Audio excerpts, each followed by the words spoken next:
Bhagavad Gita, Chapter 4, The Yoga of Knowledge and Action. The sun had risen higher now over the battlefield. The stillness of the morning had passed, but Arjuna's mind had grown quieter, more open. He had heard of the eternal self. He had begun to understand action without attachment. And yet, something still stirred within him. Krishna stood beside him, calm, steady, unchanged. Then Krishna spoke. This wisdom I have shared with you is not new. It is ancient, passed down through time from teacher to student, from one generation to the next. But over time, it was forgotten. Arjuna listened closely. Krishna continued. I taught this wisdom long ago, even before this moment, even before this life. Arjuna looked at Krishna, puzzled. You are here with me now, he said. How could you have taught this in a distant past? Krishna met his gaze, his presence unwavering. Many births have passed for both of us, Arjuna. You do not remember them, but I do. A quiet silence followed. Though I am unborn, eternal, beyond all change, I take form again and again when needed. Arjuna listened, feeling the depth of these words. Krishna continued. Whenever balance in the world is lost, whenever confusion rises, whenever truth begins to fade, I appear. I appear to restore harmony, to guide, to protect, to bring clarity back to the path. The air felt still around them. One who understands this, not just in thought, but in truth, is no longer bound by the cycle of birth and death. Arjuna felt something expand within him. Krishna went on. Many have come to know this truth.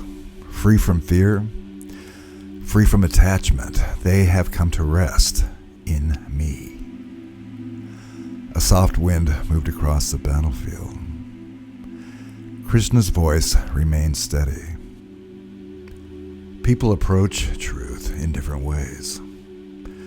Through knowledge, through action, through devotion. All paths, when followed with sincerity, lead to the same realization. Arjuna listened, his mind becoming clearer. Krishna continued.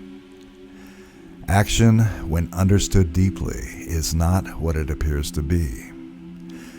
To see action in inaction and inaction in action, this is true wisdom. Arjuna paused, reflecting. Krishna explained, one who acts without attachment, whose actions are not driven by desire, whose sense of I and mine has faded. That person is not bound by their actions. Even while acting, they remain free. The weight of this began to settle within Arjuna. Krishna continued. When action is offered, when it is done without clinging, it becomes something sacred, not something that binds, but something that frees. He paused. There are many ways that people offer their actions, through discipline, through study, through service. But all sincere paths, when done with awareness, lead inward toward the same truth. Arjuna listened, more still than before. Krishna's voice softened. Knowledge is what burns away confusion. Just as fire turns wood into ash, true understanding dissolves ignorance. A quiet calm settled over Arjuna's mind. Krishna continued, "There is nothing more purifying than this knowledge, and it comes in time to those who are sincere, who are patient, who are devoted to truth." Arjuna could feel this, not just as words, but as something real. But doubt, Krishna said gently, keeps the mind unsettled. A doubtful mind cannot rest. It cannot find peace. Arjuna recognized this within himself. Krishna looked at him steadily. "So let this knowledge guide you. Cut through doubt with clarity. Stand in understanding, not confusion." The battlefield, once overwhelming, now felt different. Not gone, but seen more clearly. Krishna spoke once more. "Act, Arjuna, but act with understanding. Let knowledge guide your action. Let action express your knowledge. In this, there is freedom." Arjuna stood quietly. The weight he carried was beginning to lift, not because the world had changed, but because something within him had. Not something new, but something remembered.